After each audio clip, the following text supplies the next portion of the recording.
won 12 times. I didn't jinx it, Stephen. I'm so happy I didn't jinx it with my stat earlier on.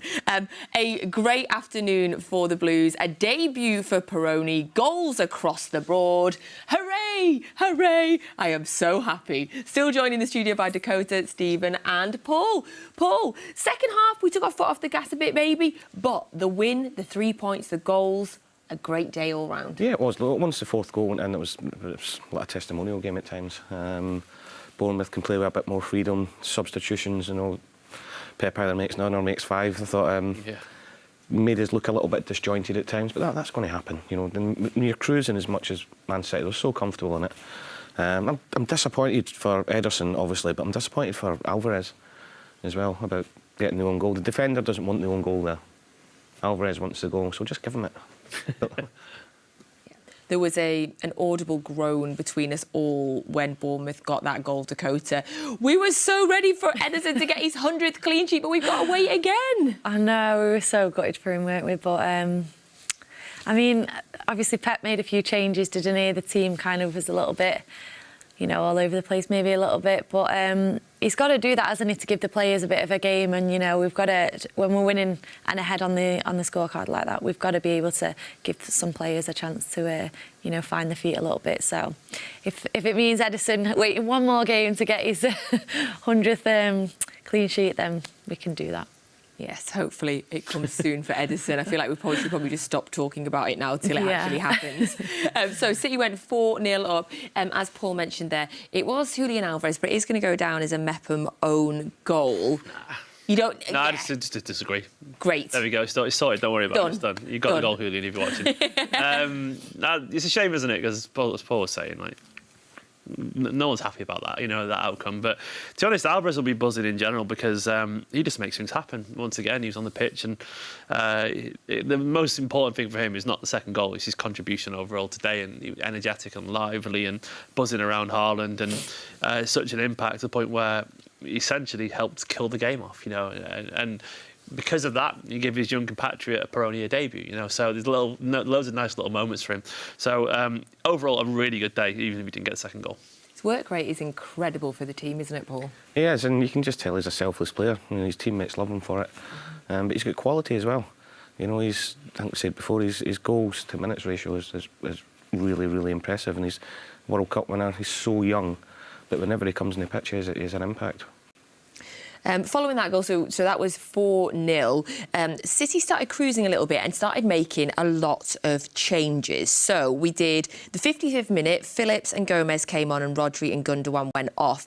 I really was calling for that though, Stephen. I really did want to give Phillips a chance. And I thought he did well. I thought perhaps he was on the verge of maybe trying too hard. But what did you make of his second half? Yeah, he was pushing for a red card a couple of times, if we're being honest. A few fouls, but to be honest, that's just indicative of a guy who's not quite up to the pace, I guess, really. You know, when you've not played much football, things will be a little bit sharper than training, won't they? Because they're a little bit livelier because the crowd's there, and it's a really tight stadium, isn't it, Vitality? So he's just probably swayed a little bit by the pace of the game, but it was a good little run out for him. I think you'll probably think he can do better than that, but the most important thing for him was being a Manchester City player on the pitch for 40 minutes, because he's not had very many chances to do that. And of course, you'd expect he'd be involved, you know, against Bristol as well. So something to build on for him, and loads of positives. Loads of positives. Sergio Gomez also came on. How did you assess his? Yeah, he done well. I think initially went into the midfield, which I think traditionally has been a midfielder, isn't he? And then obviously when the changes came again, and he moved to left back. So it was good, but it's so difficult when you come on a sub in a game like that where City were so comfortable, because you can't really win. If you do well, the team's winning 4-0 and cruising. If it drops off a little bit, people will say it's because the subs that they made, and it's so, especially for the young kids as well. You know, Sergio Gomez not had a lot of football. Peroni coming on, we ended up with Rico Lewis in midfield as well, and saying Calvin's not had a lot, but I think Calvin was just a little bit over-eager when he came on, wanting to impress, and that's probably why he picked up his book and did another couple of fouls. But then he showed his experience after that by just settling himself down, because, you know, if he'd made another couple of fouls, he would have been in danger of getting a second yellow card. Yeah. You mentioned Peroni there. He came on the 72nd minute along with Mahrez. A debut for him. I'm so excited to see what he can do. I don't know a huge amount about him, but what you do hear is very positive. You do, and I thought he looked really, really comfortable when he came in the pitch. You know, great awareness. Every time the ball came anywhere near him, he was checking his shoulder to see what was there. A couple of little one-touches, little one-twos, and yeah, he looked very, very good. But it's difficult coming on a game like that, especially away from home when you're cruising. I liked what I saw of him actually there, to be honest. Yeah, I did actually. Yeah, I spoke to a couple of people who watch like South American football a lot, and they were excited by him because he's just so effortless in possession. That's what they said to me, and you can see that, to be honest, straight away. And yeah, I really like it when you see a young midfielder who just doesn't look even slightly fazed by the pace and the chaos of the game around him. And you also saw, he's nowhere near this level, but the way he moves with the ball a little bit, it reminds you a little bit of David Silva. You know, the way he actually runs, like physically. Like, watch him next time. Whoa. Don't worry. Look, if he's 50% of the player, will be buzzing. But I'm just saying, like, even physically, like the way he holds himself, I was like, there's a throwback there. But either way, really encouraging little debut for him, and I want to see more of him. Actually, it'd be nice if we can do, because he looks talented. I wasn't sure we were going to see him this season at all, so I'm really pleased that we've had a glimpse of him. He came on alongside Riyad Mahrez. He was a bit unlucky at the end there. We were all kind of thinking it might have been a penalty. Yeah, we were a little bit confused, weren't we? But right on the edge of the box, it's hard, isn't it? But Mahrez is one of my favourite players, but we didn't get to see too much of him then. He wasn't too involved, but you know, still a good game from everyone. Yeah, in just those kind of 18 minutes, he always makes an impact, and he's having a phenomenal time, especially since the World Cup. He is, yeah. He's had some really good games. I mean, his skill on the ball is just untouched, isn't it? But yeah, he's a great player. So Mahrez came on, and then the changes weren't over. Then Kyle Walker came on. We think maybe just so Nathan could get that lovely round of applause, though, don't we? Definitely. I would have done that as well if I was Pep. He deserves it as well. Like, when you've got a chance to give a player as humble and as special as Nathan Ake, you've got a chance to give him such a special moment. You take it, you know, especially when the game won, and we're seeing him be, you know, cheered by all four stands around him as he walked off and by both benches. He deserves that. You know, players like him deserve those moments, because he's not a goal scorer. You know, he's not going to walk off with a hat trick and with the ball. But it's always the attackers who get the headlines. But for him, you know, that's a really, really nice moment, and dead deserved after the season he's had as well. Did you ever want to do that when you were a manager? Just bring a player off so he got a moment of recognition? A few times. Yeah, I've done that. It helps, doesn't it? Of course it helps. Yeah, it does. Yeah. Player we've It happened to me here when I came back with Leicester. But I get cheered on, but then I get booed off. Kind of similar. So it didn't quite work. It didn't quite work out. Well, that's how you know when you're doing you, I guess. Yeah. That is you, yes. A player we haven't spoken about yet, but he was named man of the match, is Ilkay Gundogan. Just continues to be phenomenal without being the headline grabber, but we couldn't do it without him. I'm glad you just said he got man of the match. I thought first half especially he was outstanding. You know, he was involved in the first two goals. Came from him breaking the lines. He was getting up. He was close to Haaland a lot of the time alongside with Alvarez. Yeah. Kept the ball so well. And when Bournemouth, especially the first 10 minutes, and they were trying to make the game so condensed. He was the one, just little 1 and 2 touches that was opening up, and I thought he was sensational today. Before the game, we were looking at that all the goals against Bournemouth, and we saw so many beautiful David Silva assists. And there was times today with Gundogan, we were doing those little passes and those little flicks there and there. They're just reminiscent. Such a remarkable player. Yeah, we're very, very blessed, very, very blessed to have him. And if you don't watch City every week, perhaps you'll never really understand how important he is to this team. So the win takes us back to 2 points behind Arsenal after they won earlier today. They play their game in hand, Dakota, on Wednesday against Everton. So it was just so important today. We had to keep up with them today. Yeah, 100%. I mean, we just want to stay as close to them as we can, don't we? And I think that'll just keep the boys, the momentum. If we can keep that going, then, you know, it'll only make the players stronger when they come onto the pitch. But, yeah, we need to keep closing that gap now and keep it up. And beat them with the Etihad, yeah. For the third time this season. Yeah, of course. Yes. Show his boss. So Arsenal play Wednesday, I think it is, against Everton. Before then, of course, City are in action again. Tuesday night, we take on Bristol City in the FA Cup. Bristol City currently sitting mid-table in the Championship. I was quite happy with this draw when it came out, Paul, because obviously we had Arsenal in the last round. We had Chelsea the round before that. It kind of feels nice to perhaps, not being disrespectful, but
How strong?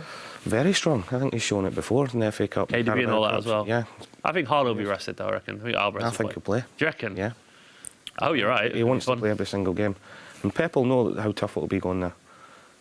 But, if he makes 3 or 4 changes, it's like for like a lot of the times, but I can't see any more than that, that's all. So are you expecting more perhaps Kevin De Bruyne comes in, maybe Bernardo Silva comes in, as opposed to Peroni comes in or Gomez Yeah, comes in? absolutely. And he wants to win every single trophy he's involved in, Pep, and he wants to go strong. We've seen it years gone by when people think he's going to make a lot of changes, and is he going to play a weakened team? I mean, what is a weakened team with the squad that we've got anyway? But he'll want to go down there and win the game and win the FA Cup.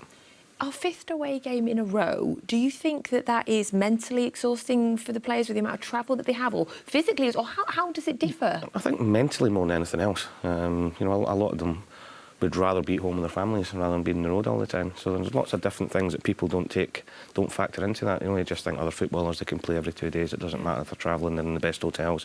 But mentally, it'll take a toll on them. And sometimes you just want to get in your own bed. For a few nights, We've all travelled. Get that homely. It's tiring, isn't it? It really is. It's just constantly being in a car or a train or whatever. But at the same time, they're programmed. They're used to it, So, but it'd be nice to be home next week, wouldn't it? Yes, we've got Newcastle and we've got a couple of home games coming up after that. I'm very much looking forward to it as well. Get back into the Etihad Stadium. In terms of Bristol City, mid-table in the Championship, as we said, this will be... Is it a free hit for them? Is it just enjoy it, have fun, see what you can do? I don't think they'll be expecting to win, but, at their ground, well, it's the FA Cup, isn't it, And they'll probably be hoping that Pep doesn't go strong, but not too strong. You want to see some superstars, You don't want to just beat all the academy lads. But, yeah, they'll be... Look, they are at this stage of the competition, and we played them a few years back. I remember, I think we beat them 2-1, didn't we? The Etihad, I think, a few years back. Is it right, Bristol? I can't remember. I think it was a few years back in another cup competition. But Bristol have had some decent runs in cup competitions in the past, and they're a good side. So, they're a Championship side, and Championship sides can beat Premier League sides. We're not talking League Two, right down at the bottom. Mm-hmm. They're only a few good results away from being in the playoffs, and all of a sudden that could end up being in the Premier League. So I don't think they'll be expecting it to be impossible. And of course that they'll be up for it, and I expect the fans will be up for it. Nigel will be expecting to win it. Really? I know he's had 2 years under him as my manager for 2 years, and he in their heads he'll be telling the players that they can win it. Well, we can see goals at the moment, so there's a chance, So there is a chance. How will he tell that to his players as a mid-Championship club playing the Premier League champions? How will he articulate to his players that he thinks they can win? Just on a couple of points Stephen's making, only because I've been in the changing room with Nigel, he will want City to play their strongest team. He'll want to put his team out against City's strongest team, and then he'll want to go. He'll be saying to the players, "Look, the team that's out there, they're showing you respect." And the flip side, if a team in the FA Cup, if there's a lower team against a big team, the team makes so many changes. The lower league team, it gives them more because they think that they're being disrespected by making that we'll many. show you. Yeah, so it's all the psychology that surrounds it all. Right, okay. I love that. Yeah, Although it's interesting to hear that, Yeah. actually, yeah. Although slightly scary as well at the same time. Yeah. I mean, Now, yeah. We'll be all right. We'll be all right. should we put our best team out? Yeah, now I'm like, what do we do then? What do we do? Put the best team out. Put the best team out. And I hope that best team involves Kevin De Bruyne as well, Dakota, because obviously he was ill midweek. He was on the bench today, but didn't come on. I'd love at this point of the business end of the season to see him back fit and well and playing again. Yeah, I don't think it's a bad thing that he's had a game off. I think, we work him hard, don't we? He runs up and down that pitch the whole 90 minutes. So it's a little rest like that is not bad for him. Hopefully he'll come back out on form again now. Yes, and then till the end of the season as well. So Matchday Live, of course, will be with you on Tuesday. I'll be here with Nadem and Esme Morgan and Sean Gota and Michael... Oh, and Sean Gota's in the studio. I read that wrong. I thought Sean Gota and Michael Brown were doing the commentary. That would be fun, though, wouldn't it? Who's Wouldn't leading it? that That would be one? fun. It'll be a competition. You could talk the most, wouldn't it? Oh, the GOAT is down at Bristol, but he's not on commentary, is he? Oh, he's pitch side. So we he's are a former sending. Bristol player, isn't he? Yes, he's a former Bristol player. We are sending Sean Go to pitch side at Bristol City, although sadly not on commentary with Michael Brown. Although I do think that is something we should. We start the definitely petition do. right now. No offense, Start Ali, the but, like, we petition. need it, yeah. Sean Go to doing comms, and I don't mean alongside Ali Man. I mean just on his own. I would love to hear that as well. So yes, match day live. So I've got Nadem and Esme Morgan in the studio. Sean Go to pitch side at Bristol City, and Michael Brown and Ali Man on comms. So what an absolute team for you for Tuesday night. So that is the FA Cup 5th round against Bristol City. So today, thank you everybody. A win in the Premier League again. Hurrah! Stephen, thank you so much for joining us. Come back soon, please. Absolutely will do. One last point, by the way. Yes. 4 City fans on the pitch at one point. How lovely is that? Gomez, Haaland, Foden, Rico Lewis. Lovely stuff. Love that. If only Cole Palmer had got on it. I know. If only. Dakota, best of luck. 4 weeks till your fight. Yep. You're training all the way up until then? All the way up, yep. Last 4 weeks now to push hard. We'll keep an eye. Absolute best of luck. We'll all be watching you. The Blue Army will be right behind you. Thank you. And Paul, thank you as ever. Thank you as always. You enjoy your jolly to Bristol City. I will. I feel like you're going to have a lovely time. I will have a lovely time. Yeah, I'm not going to deny it. And we'll see you back on Matchday Live soon. Thank you so much for joining us on Matchday Live today as Phil Foden makes his 200th appearance for Manchester City. 22 years old. He got on the score sheet today just to celebrate as well. We go back to 2 points behind Arsenal, second in the Premier League table, but still a long, long way to go. Enjoy your weekend, and we will be back on Tuesday with you for the FA Cup. I love the song, mate. It's got a lovely little beat to it. Gota! Oh! Gota turn, Gota scored. I think the thing that made Sean Gota a fan favourite was his commitment. It's a good pullback. It must be an equaliser. It's Sean Gota. This was the game when it all sort of came together. Oh, lovely ball. Gota.